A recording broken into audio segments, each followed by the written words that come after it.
사랑하는 생명사랑 교우 여러분, 전국에서 함께 예배하시는 성도 여러분, 일주일 동안 평안하셨습니까? 오늘 예배에 참여하신 여러분 모두를 생명과 평화의 예수 그리스도의 이름으로 환영합니다. 우린 지금 한가위 명절, 연휴를 보내고 있는 중입니다.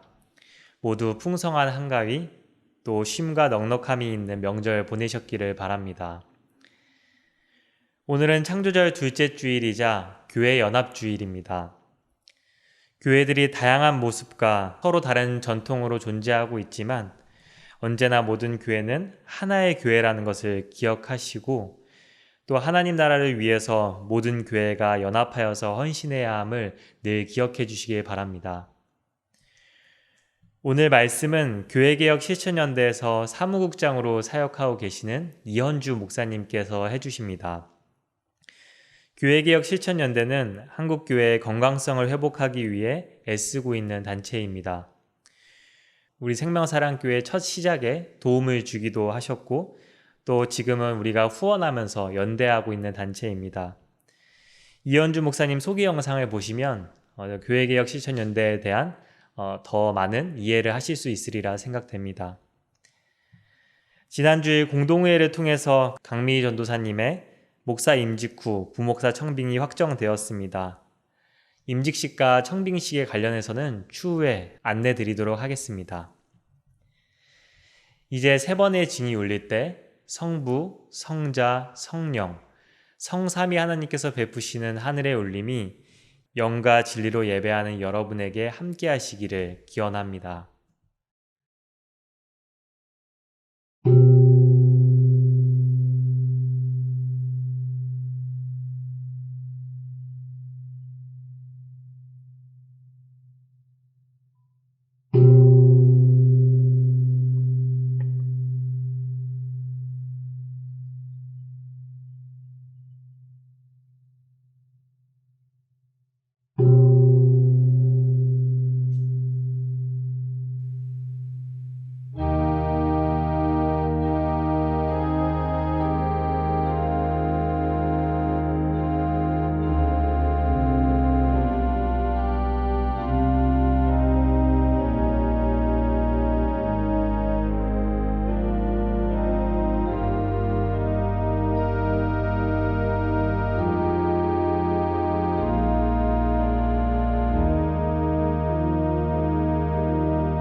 백성아, 우리의 하나님을 찬양하여라.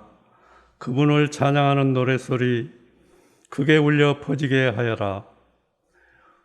우리의 생명을 붙들어 주셔서 우리가 실족하여 넘어지지 않게 살펴주신다. 아멘.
그러므로 주 안에서 갇힌 내가 너희를 권하노니 너희가 부르심을 받은 일에 합당하게 행하여 모든 겸손과 온유로 하고 오래 참음으로 사랑 가운데서 서로 용납하고 평안에 매는 줄로 성령이 하나되게 하실 것을 힘써 지키라. 몸이 하나요 성령도 한 분이시니 이와 같이 너희가 부르심의 한 소망 안에서 부르심을 받았느니라. 주도 한 분이시요 믿음도 하나요 세례도 하나요 하나님도 한 분이시니 곧 만유의 아버지시라. 다 같이 만유에 계시고 만유를 통일하시고 만유 가운데 계시도다.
황혜성 집사님께서 목회기도해 주시겠습니다.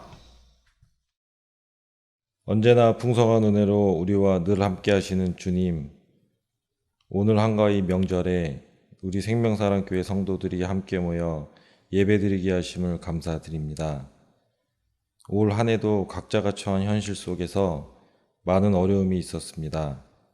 경제적으로, 육체적으로, 정신적으로 고난의 시간도 있었지만 저희들 이 순간 이 모든 것들을 버티며 이겨내고 있음을 믿습니다. 그 어려움의 순간 속에서도 주님께서 늘 지켜주심을 믿고 저희들 감사하는 삶을 살게 하여 주시옵소서. 코로나로 인해 우리의 신앙생활에 많은 변화가 있었습니다. 어느새 예배당이 멀리 있는 공간 혹은 바이러스가 쉽게 퍼지는 공간이 되었고 성도들과의 교제 또한 어려웠었습니다. 주님, 이제는 우리의 삶의 일상으로 돌아가게 하여 이 예배당이 꽉 차고 우리의 믿음 또한 회복되게 하여 주시옵소서. 서로에게 연락하고 다양한 모임 속에 함께하며 코로나 전 우리가 그랬던 것처럼 이 예배의 공간이 차고 넘치게 하여 주시옵소서. 특별히 오늘은 민족의 큰 명절인 추석입니다. 수고하고 고생한 모든 성도들에게 수확할 것이 많은 추석이 되길 기도합니다. 해외에서도 군대에서도 먼 지방에서도 우리 생명사랑교회의 모든 성도들이 주 안에서 기쁨으로 거두는 명절이 되길 기도합니다. 또한 이 모든 수확과 축복들이 주님으로부터 온 것임을 알게 하시고 주님께 깊은 감사와 찬양을 드리게 하여 주시옵소서. 이어지는 교회개혁 실천연대의 이현주 사무국장님의 말씀을 통해서 이 시대를 살아가는 그리스도인의 지혜를 받게 하여 주시고 큰 은혜의 시간이 되게 하여 주시옵소서. 예배를 돕는 모든 손길과 마음에도 주님께서 늘 함께 하여 주시기를 바라며 우리 주 예수 그리스도의 이름으로 기도합니다. 아멘.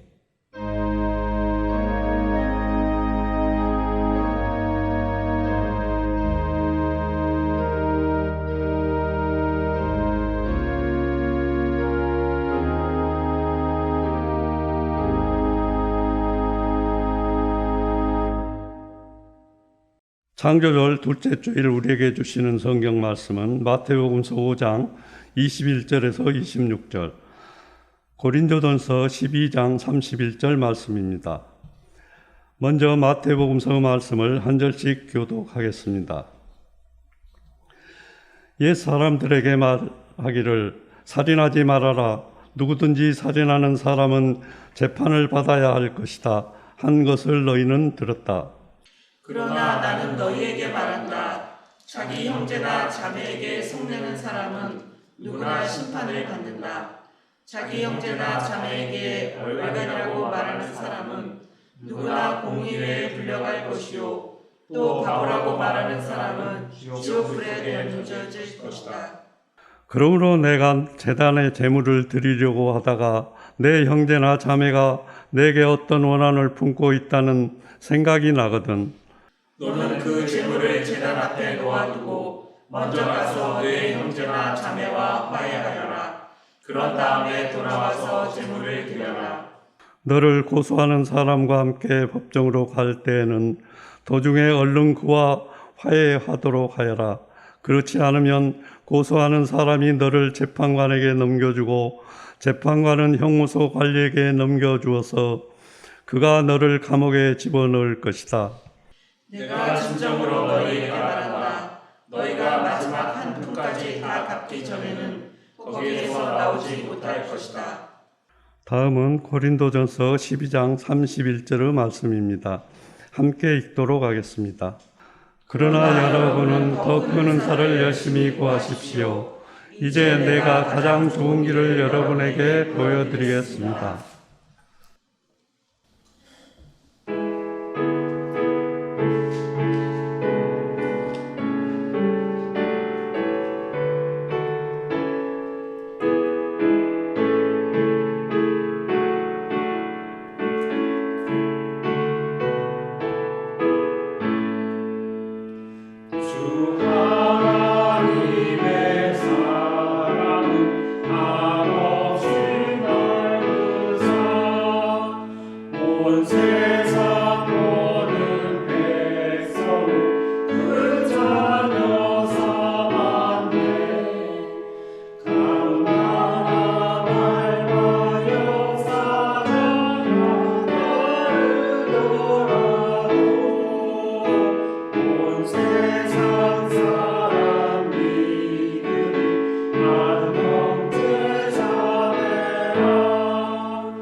생명과 사랑이라는 제목으로 이원주 목사님께서 말씀 전해 주시겠습니다. 안녕하세요. 우리 생명사랑교회 성도 여러분, 또 이렇게 만나 뵙게 되어져서 반갑습니다. 항상 서로를 지지하고 응원해 주셔서 또 그렇게 마음이 연결되어서 오늘 이 예배의 자리에 함께 하게 되었습니다. 이 시간이 얼마나 또 제게는 소중하고 또 귀한지 모르겠습니다. 말씀을 나누어 주시기를 청하여 주시고 또 함께 또 이 자리에서 여러분들과 비록 화면으로 또 함께하는 거지만 또 이렇게 뵙게 되어져서 저 또한 너무나 영광이고 너무나 행복합니다. 오늘 말씀 제목은 생명과 사랑입니다. 생명사랑교회 교우 여러분들께서 생명사랑의 이야기, 또 이 단어는 매우 친숙한 단어라 생각되고요. 그럼에도 불구하고 여러분들의 기억을 되새겨내는 귀한 시간이 되었으면 좋겠습니다. 그래서 생명에 관련된 이야기, 사랑에 관련된 이야기, 이 시간 저와 함께 나누면 어떨까 합니다. 우리는 생명에 대해서 그리고 사랑에 대해서 어떤 마음과 생각을 가지고 있을까요? 매우 고전적인 이 주제를 꺼내어 드는 것은 우리가 매우 잘 알고 있는 단어들이기도 하지만 사실은 잘 알지 못하고 또 실천적인 입장에서는 또 다른 어려움에 있기 때문입니다. 오늘 생명과 사랑의 이야기를 하면서 죽음과 살인 그리고 다툼과 미움에 대한 이야기들도 함께 나누어 보면 좋겠습니다. 생명에 대한 이야기로 직진하기 전에 생명에 대한 잘못된 자세 혹은 태도 또 잘못된 어떤 이해 이런 이야기를 먼저 좀 나누었으면 해요. 생명을 빼앗는 이야기를 좀 들려드리려고 합니다. 누군가의 생명을 빼앗는 것이 광범위하게 합법적으로 괜찮다라고 하는 것이죠. 그것이 바로 전쟁입니다. 그렇다면 서양에서 최초의 국제전쟁이 무엇인지 아십니까? 한 나라와 한 나라가 싸운 것이 아니라 여러 나라가 뒤엉켜서 서로의 이익을 위해서 학살을 일삼았던 국제전쟁의 처음을 이야기하는 겁니다. 바로 종교전쟁, 30년 전쟁이라고 부르는 종교전쟁입니다. 1618년에서 시작해서 1648년 베스트팔렌 조약으로 마무리될 때까지 당시의 상황으로 본다면 독일 시민의 절반 가까이가 이 전쟁으로 참혹하게 죽음을 당했습니다. 나폴레옹 전쟁이나 세계대전 못지않게 중요한 전쟁으로 우리 역사 속에 알려져 있죠. 이 전쟁을 통해서 유럽의 지형이 바뀌고 권위가 바뀌는 전쟁이었습니다. 사실 이 전쟁의 뒤를 가만히 들여다보면 카톨릭과 루터교 그리고 칼빈주의라고 부르는 교회 갈등으로부터 시작되었다는 거 여러분 잘 알고 계실 겁니다.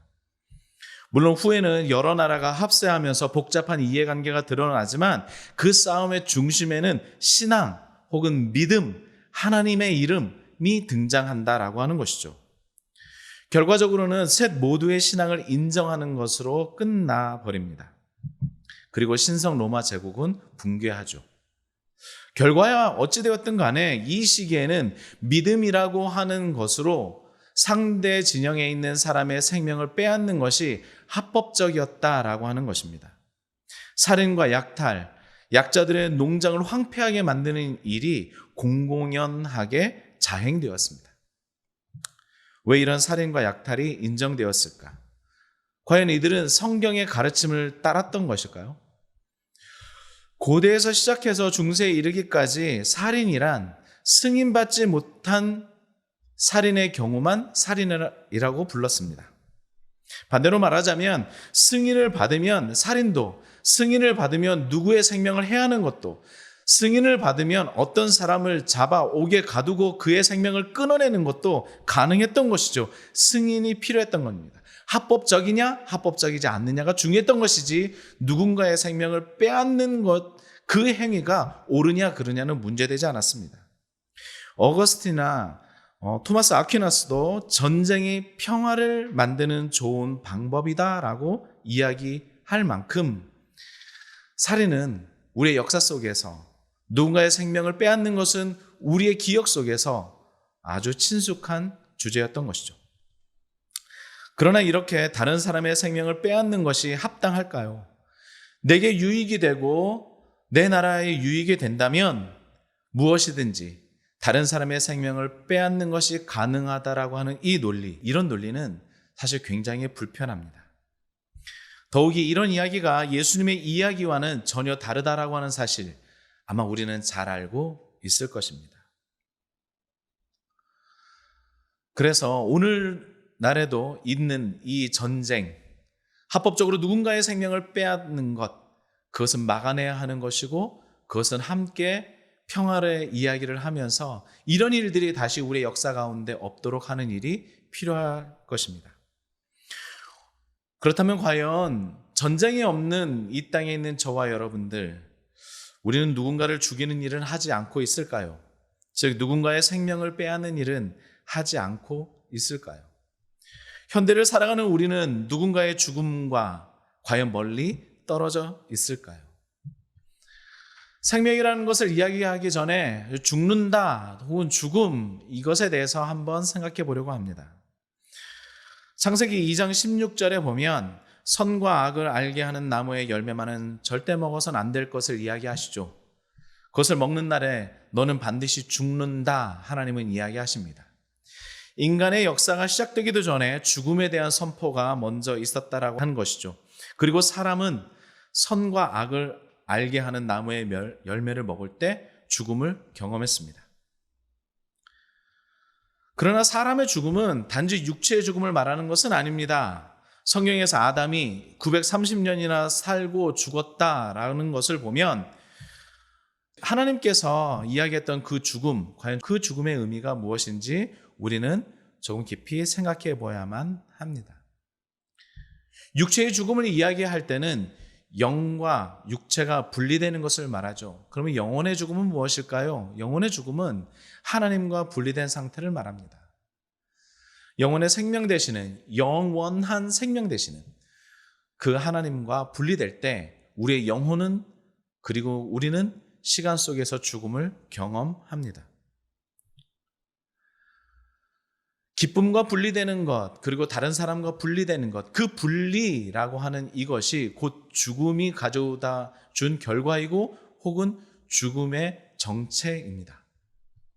하나님과 분리되는 것, 그것이 영혼의 죽음이고, 영혼과 분리되는 것, 그것이 곧 육체의 죽음이며, 다른 사람과 분리되는 것, 그것이 곧 공동체의 죽음입니다. 그렇기 때문에 내 마음속에서 누군가를 밀어내고 있다면, 누군가 타인과 거리를 두고 분리되어 있다면 그것은 우리 모두가 함께 죽음을 경험하는 것입니다. 우리는 살면서 누군가 하나님을 분리시키는 일을 할 때도 있을지 모르겠습니다. 공동체 안으로 들어오지 못하게 막아설 수도 있습니다. 함께하지 못하게 내 형제들을, 또 수많은 사람들을 밀어내는지도 모릅니다. 그렇게 분리시키는 것, 그것이 곧 누군가의 죽음을 자행하는 우리들의 살인이기도 합니다. 단지 생명을 빼앗는 행위뿐만이 아닙니다. 내 마음에서든지 공동체에서든지 누군가를 뜯어내는 모든 행위, 그렇게 돼서 분리되는 모든 행위는 바로 살인입니다. 여러분, 내 마음에서 누군가를 밀쳐내는 일, 아니 그 사람은 원래 그렇기 때문에 괜찮아 라고 이야기했던 일들, 내 마음속에서 누군가를 지원해냈던 모든 과거의 일들, 어쩌면 그의 죽음을 방주하고 있었는지 모릅니다. 여러분, 오늘 함께 보았던 마태복음 5장 21절부터의 말씀에 보면 이렇게 이야기합니다. 옛사람들에게 말하기를 살인하지 말아라. 누구든지 살인하는 사람은 재판을 받아야 할 것이다. 아주 정념적인 이야기죠. 아주 기본적인 이야기입니다. 그런데 그 이후에 예수님의 말씀은 너희가 살인하지 말라라고 하는 말씀을 들었고, 살인을 하는 사람은 재판을 받아야 하고 판단을 받아야 할 것인데, 그 후에 예수님은 이렇게 이야기합니다. 자기 형제나 자매에게 성내는 사람은 누구나 심판을 받는다. 누구나 재판을 받는다. 자기 형제나 자매에게 얼간이라고 말하는 사람도 공의에 불려갈 것이고 심판을 받을 것이다. 바보라고 하는 사람도 지옥불 속에 던져질 것이다. 그러므로 너는 내 제단에 제물을 드리려고 하다가 내 형제나 자매가 내게 어떤 원한을 품고 있다는 생각이 나거든 너는 그 제물을 제단 앞에 놓아두고 먼저 가서 내 형제나 자매와 화해하여라. 그런 다음에 돌아와서 제물을 드리라고 이야기하고 있습니다. 예수님께서 하셨던 이야기는 무엇일까요? 단지 누군가의 생명을 빼앗는 그런 살인을 말하는 것이 아닙니다. 우리의 마음속에서 형제자매를 지워내는 것, 그와 분리되는 것, 그들은 예배 밖에 있고 우리는 예배의 공동체 안으로 들어오려고만 하는 것, 그 모든 것이 다 살인이고 심판받아야 하며 비판받아 마땅한 일이라고 이야기합니다. 우리는 생명으로 연합해야 하고 생명으로 이어져야만 합니다. 이로써 누군가의 죽음을 멈추게 하고 살인을 그쳐야 하는 것이죠. 우리는 분리가 아니라 연결되어 그 생명을 지키는 자여야만 합니다. 그럼에도 불구하고 우리는 자주 분리를 경험합니다. 저 사람은 나와 다르기 때문에, 저 사람은 나와 다른 생각을 가지고 있으므로, 저 사람은 나와 다른 가치를 가지고 있기 때문에 우리와 함께 할 수 없어, 나와 함께 할 수 없어 라고 말하죠. 그러나 이것이 성경에서 말하는, 그리고 예수님께서 매우 우리들에게 중요하게 말씀하셨던 살인의 이야기와 다르지 않습니다. 여러분은 어떠하십니까? 그리고 우리는 어떠한가요? 우리의 마음속에서, 우리의 공동체에서 누군가를 밀어내고 있지 않습니까? 어쩌면 한국교회는 이 말씀 앞에서 큰 판단을 받아야 할 것입니다. 한국교회는 끊임없이 누군가를 밀어내고, 나와 신학이 다르고, 나와 교리가 다르고, 나와 신앙이 다르고, 나와 가치가 다르고, 나와 일상이 다르기 때문에 함께 할 수 없다라고 우리는 끊임없이 선언했는지 모릅니다. 우리는 그럼으로써 누군가를, 또 누군가의 생명을 빼앗는지 모르겠습니다. 여러분, 우리는 생명으로 이어져야만 합니다. 분리가 아니라 서로 연합되어야만 합니다. 성령이 하나 되게 하신 것, 그것을 잘 지켜내야만 합니다. 우리 이러한 의미로서 생명의 이야기, 다시 한번 나 자신을 돌아보는 계기가 되었으면 좋겠습니다. 하나님께서 생명을 기억하고 그리고 생명에 대한 여러 가지 자세가 있었는데요. 인생에 대한 하나님의 태도, 하나님께서 어떤 모습을 보이셨는지 다양한 모습이 있지만 이것 하나만 여러분들에게 말씀드리려고 합니다. 창세기 9장 15절과 16절, 여기서는 이렇게 말씀하십니다. 나는 너희와 숨쉬는 모든 짐승 곧 살과 피가 있는 모든 것과 더불어 새로운 그 언약을 기억하고 다시는 홍수를 일으켜서 살과 피가 있는 모든 것을 물러 멸하지 않겠다. 무지개가 구름 사이에서 나타날 때마다 나는 그것을 보고 나 하나님이 살아 숨쉬는 모든 것을 곧 땅 위에 있는 살과 피를 모든 것과 세운 영원한 언약을 기억하겠다. 하나님께서는 생명 있는 모든 것과 함께 관계를 맺는 것 가운데서 기억한다라고 하는 사실을 중요하게 말씀하셨습니다. 하나님의 생명 있는 모든 것을 기억하고 계십니다.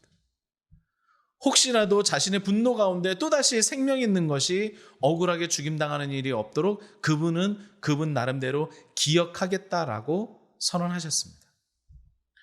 이건 우리에게도 중요한 지침이 될 겁니다. 우리도 누군가의 아픔을 기억해내는 것, 우리 안에 화평과 화해가 필요하다는 것을 기억하는 일이 필요합니다. 나도 때로는 누군가에게 피해를 줄 수 있다는 사실을 기억하는 것이 필요합니다. 저 사람과 화해하는 것이 필요하다는 사실을 기억해야만 합니다. 상대의 잘못을 묻는 것이 아니라 나의 잘못도 있음을 기억해야만 합니다.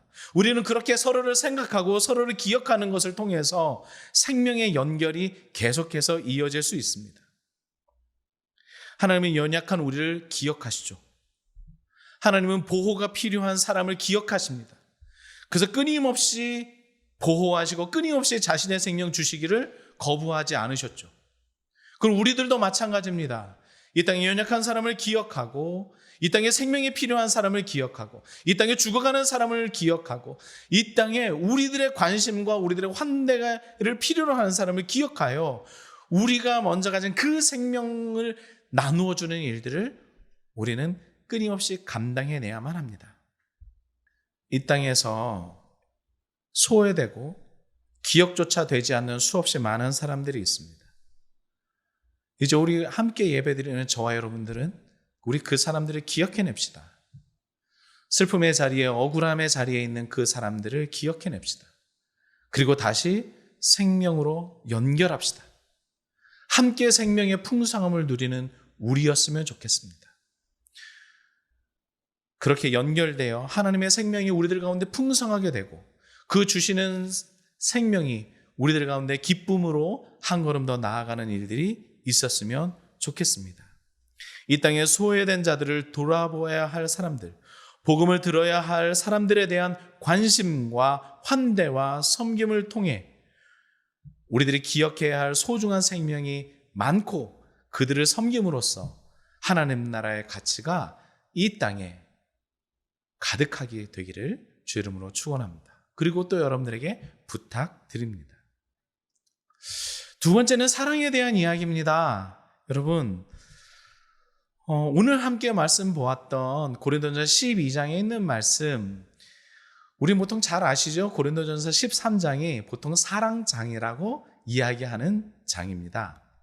고린도전서 12장은 서로 다른 교회 안에 서로 다른 은사를 가진 사람들이 있고 서로 다른 은사를 가진 사람들이 함께 연결되고 함께 나누어야 할 것, 즉 분리되지 말아야 할 것을 이야기를 해요. 그리고 나서 그 맨 마지막 구절에 여러분들에게 더 큰 은사를 구하라고 요청하면서 가장 좋은 길, 가장 좋은 은사, 가장 좋은 방법을 말할 때 이제 고린도전서 13장의 사랑을 이야기를 합니다. 우리가 함께 서로 연결되고 그 생명의 연합, 그 생명의 연합을 이루는 가장 중요한 모토, 그리고 그 원인, 그 능력이 어디에서 나올까? 그것은 사랑의 능력에서 나온다라고 하는 것이죠. 은사의 기록을 넘어서 서로의 다름을 넘어 하나 되는 방식, 이후에 고린도전서 14장과 15장에서 교회의 덕을 세우고 많은 사람들에게 사회적 정당성을 이야기할 수 있는 유일한 방식, 그 방식이 사랑이라고 하는 것입니다. 사랑이란 뭘까요? 하나님은 사랑이시다라고 하는 그 표현 속에서 하나님은 과연 우리들에게 어떤 사랑의 모습을 보였을까요? 자세하게 말씀을 들여다보면서 또 이 말씀을 묵상해 가면서 이런 생각이 들었습니다. 사랑은 상대의 행복에서 나의 행복을 경험하기 때문에 나의 이익을 용기 있게 포기하는 것 아닐까 생각합니다. 하나님께서는 인간을 사랑하셨고 그리고 인간을 위해서 자신의 모든 것을 포기할 준비가 되셨고 포기할 용기가 있으셨고 그래서 성자 하나님이셨던 예수 그리스도께서 이 땅에 오셔서 모든 것을 내어놓고 자신의 목숨까지 내어놓을 만큼 인간을 사랑하셨습니다. 왜 그러셨을까요? 이를 통해서 인간이 영원한 생명을 얻고 영원한 기쁨을 얻고 그리고 영원한 하나님의 나라를 소망할 수 있었기 때문에 그렇습니다. 그래서 자신의 모든 것을 내어줄 수 있었다라고 하는 것이죠. 그가 사랑했던 인간의 행복, 인간의 영원한 생명을 위해서 자신의 행복과 자기 자신의 모든 것을 과감하게 포기할 수 있었습니다. 이름으로써 그분 자신이 스스로 허기를 느끼셨던 것, 그것이 사랑이었죠. 그리고 그 사랑으로 우리를 초대하고 계십니다. 인간을 위해서 모든 것을 포기하고 희생한 그 방식으로 우리를 초대하고 계시는 것이죠. 우리도 누군가의 행복을 위해서 나 자신을 용기 있게 포기할 수 있는가? 어쩌면 우리는 끊임없이 이 요청을 받고 있으며 우리는 아주 자주 이 요청에 따르지 못하는 것 같습니다. 우리가 사랑이 잘 안 되는 이유, 어쩌면 사랑이라고 할 때 그것을 나의 기준으로 바라보고 있는 것은 아닌가. 저 사람이 나를 더 사랑해 주기를, 저 사람이 나를 더 환대해 주기를, 저 사람이 나를 더 인정해 주기를, 그래서 내가 조금 더 풍성해지기를, 내가 조금 더 행복해지기를, 내가 조금 더 많은 유익을 누리기를, 그런 관점에서 사랑을 보고 있는 것은 아닌가. 어떻게 보면 사랑은 나를 포기해서 저 사람이 행복하고 나를 포기해서 타인이 더 생명의 풍성함을 누릴 때 사랑이 완성되고 있다라고 하는 사실을 우리는 잊어버렸던 것은 아닐까. 나는 그저 너덜한 삶이 되어지고 나는 아무것도 아닌 삶이 되어질 때 나는 가난하게 되어지고 나는 이 땅에서 이름 없고 빛도 없는 존재가 되어졌을 때 누군가가 그런 나를 통해 행복을 누리고 그런 나를 통해 의미 있는 삶을 누리게 된다면 그것이 가장 소중한 사랑이었음을 우리는 잊고 있었던 것은 아닐까? 우리의 사랑은 언제나 이기적이었고 우리의 사랑은 언제나 나 중심적으로 판단되었던 것은 아닐까? 다시 한번 돌아보았으면 좋겠습니다. 하나님께서 우리들에게 말씀하셨던 그 사랑은 하나님 자신에게는 큰 포기였습니다. 하나님 자신에게는 큰 어려움이었습니다. 하나님 자신에게는 큰 희생이었죠. 우리는 그 값비싼 희생을 치르신 그 사랑을 값없이 누리고 있습니다. 그렇다면 이제 나의 희생을 통해 누군가 값없이 그 생명과 그 기쁨을 누릴 수 있다면 우리는 과감히 나를 포기할 수 있는가? 우리는 그 사랑의 실천으로 한 걸음 더 나아가기를, 저와 여러분이 그 길에 있기를 간절히 바랍니다. 이것은 우리의 사고방식을 바꾸는 것이 아닙니다. 우리의 실천의 방식을 바꾸는 것입니다. 머릿속으로만 혹은 입으로만 사랑을 이야기하는 것이 아닙니다. 우리의 삶의 실천의 가운데서 우리는 그러한 사랑의 삶이 실천되어야만 합니다. 그럼에도 불구하고 이 땅에 많은 사람들이 잘 해내지 못하는 것 같습니다. 그렇기 때문에 끊임없이 하나님 앞에 기도하고 하나님의 도움을 요청하는 것일 수도 있죠. 우리는 이 사랑의 실천을 통해 생명의 사랑과 그 연합이 더 깊어지고 더 강력하게 되어야 함에도 사랑의 실천이 제대로 되지 않아 관계가 끊어지고 서로 분리되는 일들이 우리들의 일상 가운데 얼마나 많았습니까? 바랍니다.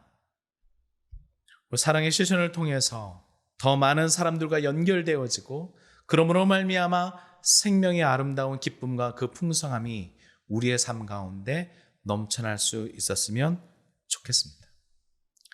단순히 깨달아 감동하기도 하고 참회의 기도를 올리는 것, 나의 사랑 없음을 그저 회개하는 것, 거기에서만 멈추는 것이 아니라 그 회개가 우리의 삶의 실천으로 나타나고 머릿속에만 맴돌았던 그 포기와 희생의 삶이 이제는 가슴 뜨거워지는 삶의 실천으로, 그리고 우리의 일상으로 전개되어질 때 우리가 이야기하고 있는 생명과 사랑의 놀라운 이야기가 이 땅 가운데 펼쳐지게 될 것입니다. 여러분, 어렵죠? 사고방식을 바꾸고 인식을 바꾸고 생각을 바꾸는 것보다 일상을 바꾸는 것 더 어려운 이야기입니다. 그러나 그 더 어려운 그 이야기 우리 함께 걸어보면 어떨까요? 머릿속과 입으로만 끝나는 것이 아니라 함께 서로를 격려하며 생명의 연합과 사랑의 실천을 이루어가는 우리들의 삶이 되어질 때 하나님께서 이 땅에 그렇게 기대하셨던 그의 나라가 하나 둘씩 더 이루어져 가지 않을까 생각합니다. 여러분, 오늘은 저와 함께 생명과 사랑에 대한 이야기 함께 나누었습니다. 아마도 이미 여러분들께서 잘 알고 있는 이야기일 것입니다. 그럼에도 불구하고 다시 한번 생명의 연합과 사랑의 실천에 대한 말씀을 드리는 것은 이 이야기는 계속해서 들어도 잘 안 되는 지점이기도 하고 또 이 땅 가운데 또 우리 가운데 너무나 필요한 중요한 이야기이기 때문에 그렇습니다. 생명사랑교회 교우 여러분, 여러분들을 통해서 이 땅의 많은 그리스도인들이 생명의 연합과 사랑의 실천을 보고 배울 수 있었으면 좋겠습니다. 여러분들께서 지금까지 해오셨던 모든 걸음, 그리고 앞으로 해 나아갈 모든 생명의 연합 그리고 사랑의 실천을 통해 이 땅의 교회가 도전받을 수 있었으면 좋겠습니다. 그 길에 여러분 용기 있게 한 걸음 더 힘차게 나아가시고요. 때로는 힘들고 어려울 때가 되어질 때라도 우리 함께 서로를 격려하며 함께 나아갈 수 있었으면 좋겠습니다. 사랑하는 생명사랑교회 여러분들의 모든 일상과 앞으로의 모든 걸음에 하나님의 큰 위로와 격려가 있기를 간절히 바랍니다. 여러분들을 사랑합니다. 곧 다시 오프라인으로 여러분들과 뵙고 사귈 수 있는 날을 기대하겠습니다. 감사합니다. 이렇게 오늘 말씀을 기억하면서 침묵으로 기도하겠습니다.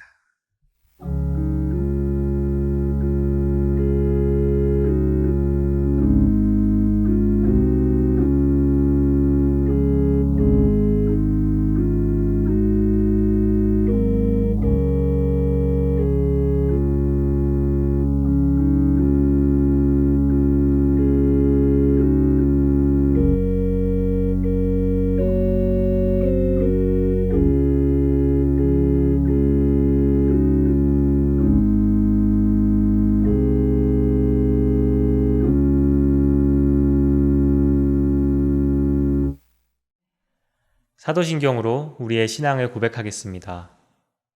나는 전능하신 아버지 하나님 천지의 창조주를 믿습니다. 나는 그의 유일하신 아들 우리 주 예수 그리스도를 믿습니다. 그는 성령으로 잉태되어 동정녀 마리아에게서 나시고 본디오 필라도에게 고난을 받아 십자가에 못 박혀 죽으시고 장사된 지 사흘 만에 죽은 자 가운데서 다시 살아나셨으며 하늘에 오르시어 전능하신 아버지 하나님 우편에 앉아 계시다가 거기로부터 살아있는 자와 죽은 자를 심판하러 오십니다. 나는 성령을 믿으며 거룩한 공교회와 성도의 교제와 죄를 용서받는 것과 몸의 부활과 영생을 믿습니다. 아멘. 보냄 찬송 464장 믿음의 새빛을 함께 찬양하겠습니다.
사랑하는 생명사랑 교우 여러분, 전국의 성도 여러분, 어깨를 쭉 펴고 똑바로 서십시오.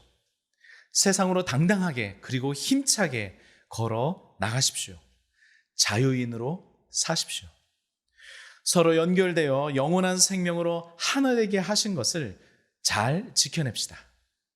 지나가는 작은 생명 하나하나를 기억하고 마음을 쏟읍시다. 특히 사랑하는 하나님과 사랑하는 이웃을 위해 초월과 가난의 삶을 힘껏 살아냅시다. 한 생명을 우주의 넓이로 사랑하시는 하나님의 사랑과 힘없고 가난한 이들을 위해 자신의 몸을 내어주신 예수님의 은혜와 함께 있을 때나 멀리 떨어져 있을 때나 서로 연결되게 하시는 성령님의 사귐이 사랑하는 생명사랑 교우와 서로를 위해 기도하는 모든 지체들과 우리와 함께하는 모든 이들의 삶 가운데 지금부터 영원토록 함께 하시기를 간절히 축원합니다. 아멘.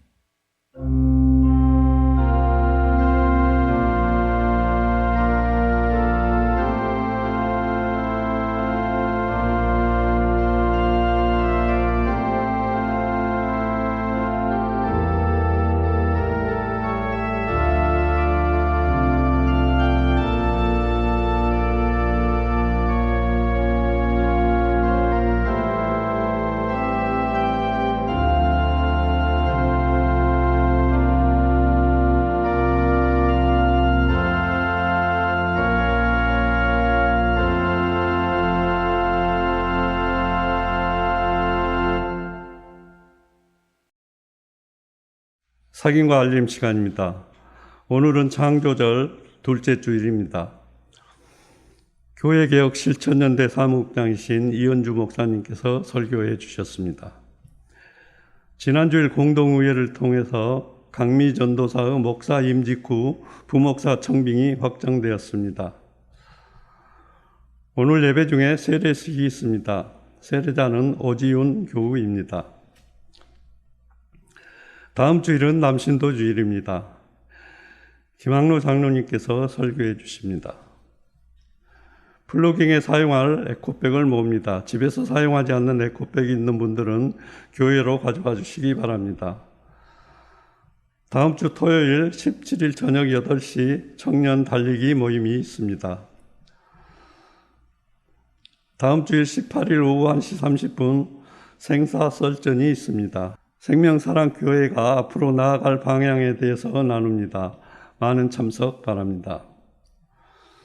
자기 진로를 찾기 위해 노력하는 수험생을 위해 함께 마음을 모아주시기 바랍니다.